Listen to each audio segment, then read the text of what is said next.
Hello Neonatians, and welcome to the first devlog for our game, Neon John the First Light. On today's episode, we're going to be talking about my first week making the game, the experiences that I had, the challenges that I faced, and the aspects of the game that I've completed so far. So if that sounds good to you, then let's get started. Now, before I talk about what I did in the first week, I just wanted to first talk about what the game actually is. So, Neon John the First Light is an action exploration platformer. There's shooting in the game, you have a shield, and basically you go through the levels and it's, your traditional platformer. There is a story to the game, and I'll talk a little bit about that in future videos, but basically you're playing as a superhero called Neon John, and you exist in a world where every character is robots, including yourself. And you yourself play as a robotic superhero created by a scientist to fight off the criminals that have been running rampant in the setting of the game, which is Neon City.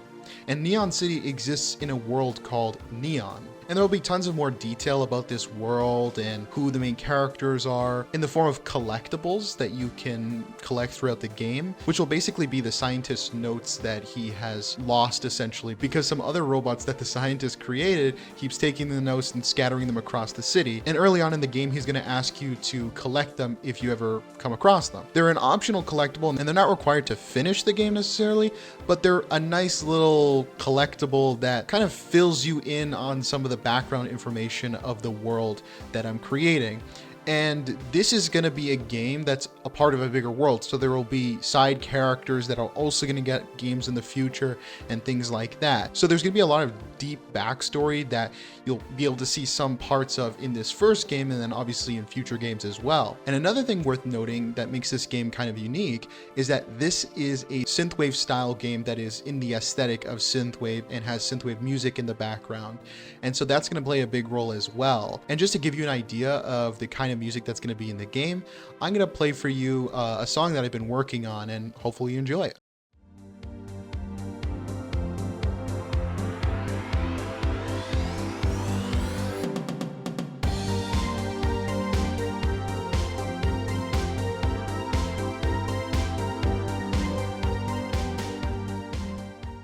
So hopefully you enjoyed that. Aside from the music, there's going to be an overarching synthwave aesthetic. And aside from the aesthetic, from a gameplay perspective, the main aspect of the game is shooting. You're going to be using your blaster that your character has to blast your enemies. And depending on the direction that I go, I might also add the ability to jump on top of certain enemies to destroy them.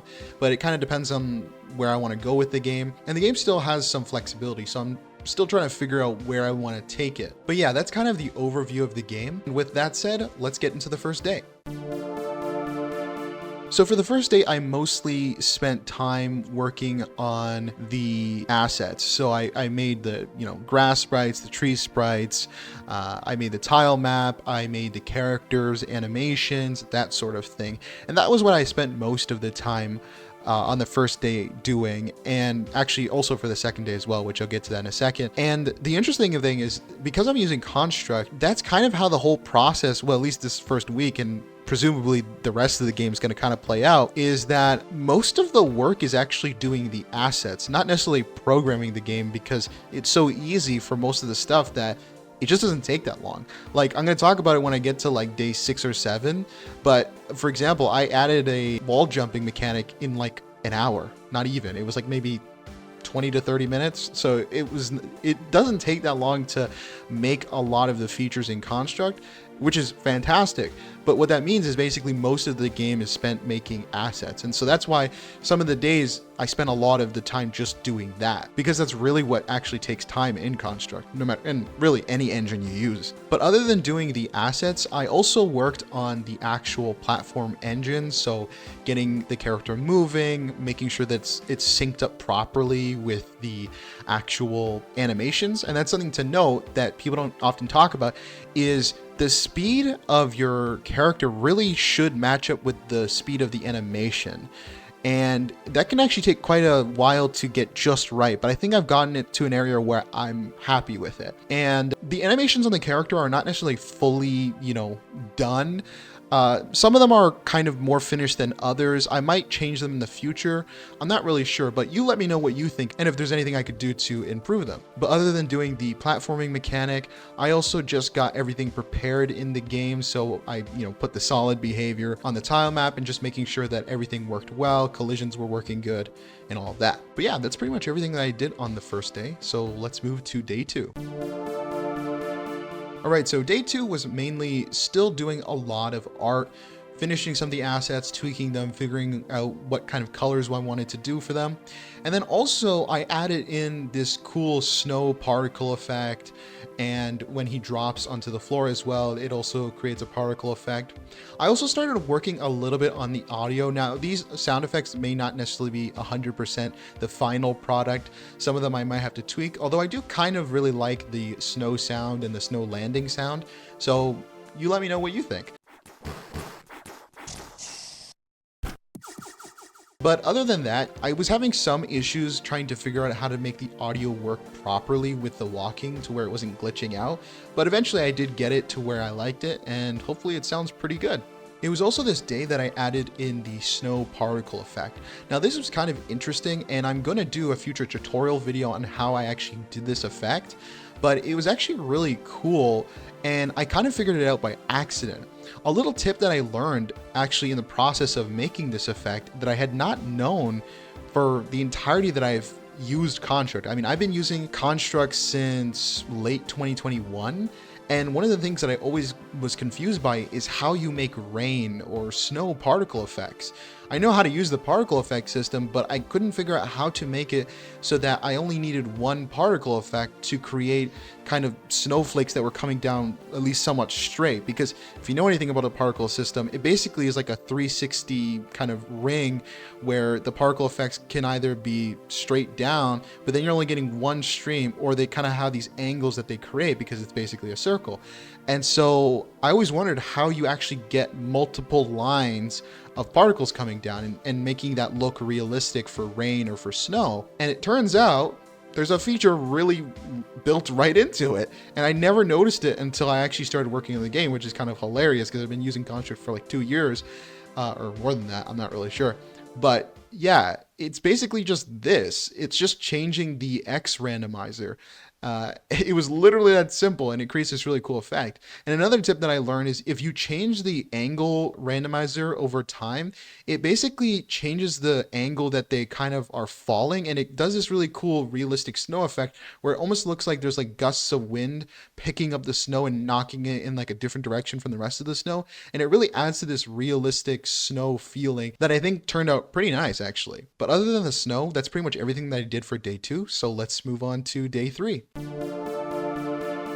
Now, day 3 was actually spent predominantly just organizing my game. At this point, I had enough in the game that I felt like I really needed to start organizing it. So I took the time, it was maybe about an hour or so, to really get everything organized, labeling things correctly, because, pretty much all the stuff just said Sprite 1, Sprite 2, Sprite 3. So I started giving everything names, started putting the code into actual files, for the gamepad and for the keyboard, and also just making sure that everything was laid out in a way that was easy to understand and easy to adjust if I ever need to change any code in the game. So that was what I spent pretty much the first couple hours of day 3 doing. But also on day 3, I added in the shooting mechanic, which was super easy to do.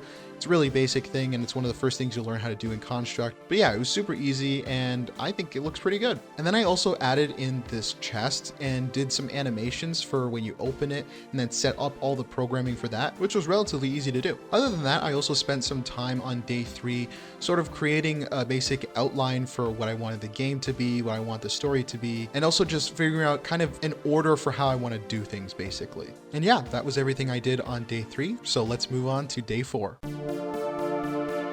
So day 4 was all about sound effects. Now I had already created some sound effects, but on this day I was more so focused on actually getting the correct sound effects to play depending on the situation. And I ended up trying to do it in the simplest way possible, which is usually the solutions that I like to do. Even if it takes a little bit longer and it's a little bit more tedious, I'd rather do it this way just so it's just less confusing and so it's quicker to figure out basically.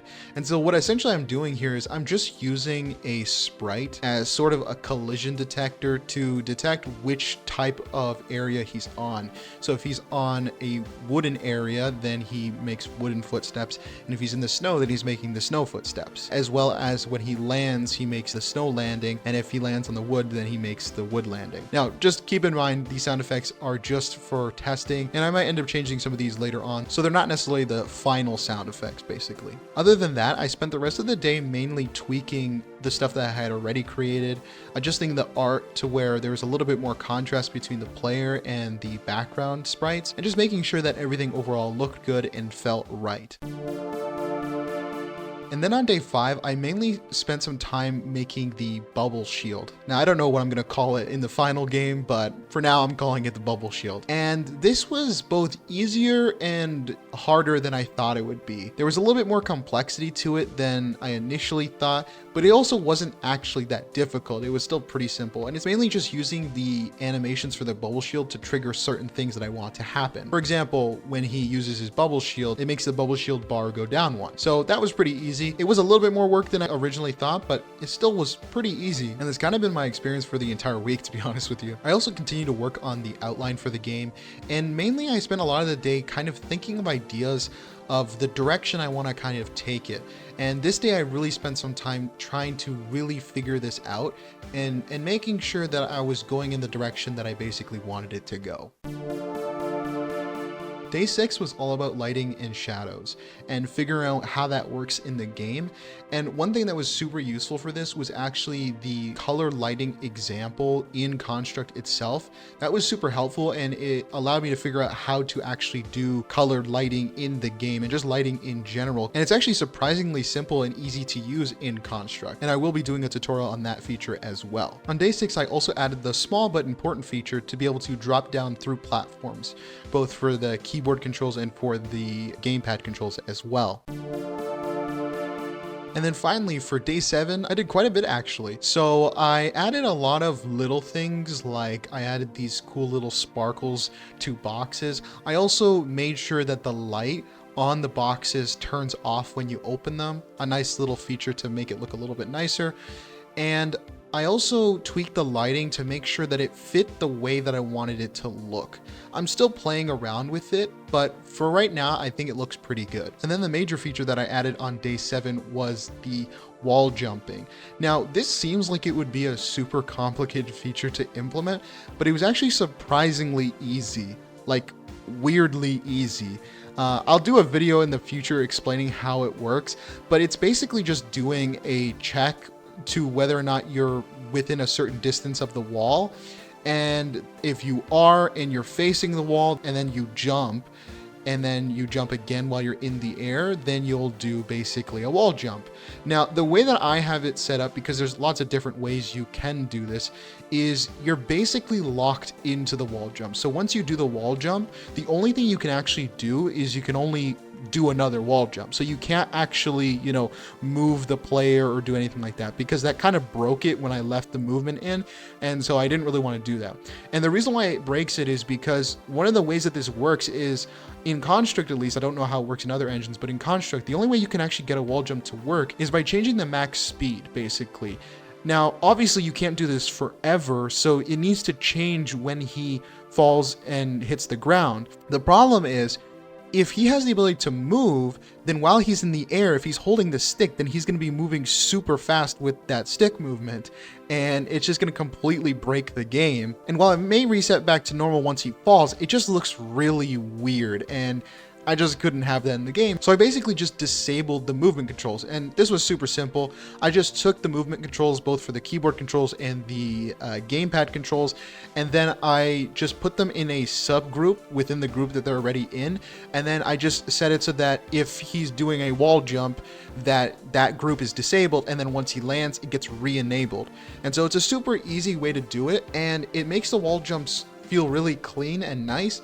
and not buggy like how it was when I first implemented it. I also took some time on day 7 to do some minor tweaks to the game and to really think about the direction even further. I had been doing that for a couple of days, but now the game is at a point where I feel like I have a really good idea where I want to take the game, how long I want the game to be. Roughly speaking, the game I think is going to have about 10 levels per area, and then it's going to have 4 areas and then a boss fight at the end of each area. And I want the game to be around 2 to 3 hours, and it's going to cost about $2 on the Google Play Store. And something I want to ask you guys is, does that make sense to you, the pricing of that? Would you pay for a game that's about 2 to 3 hours for $2? Is that something that makes sense to you? Let me know in the comments below. So yeah, that pretty much wraps up my first week making Neon John the First Light. Hopefully you guys enjoyed the video. If you did, please make sure to give it a big thumbs up and subscribe. And remember, follow the light.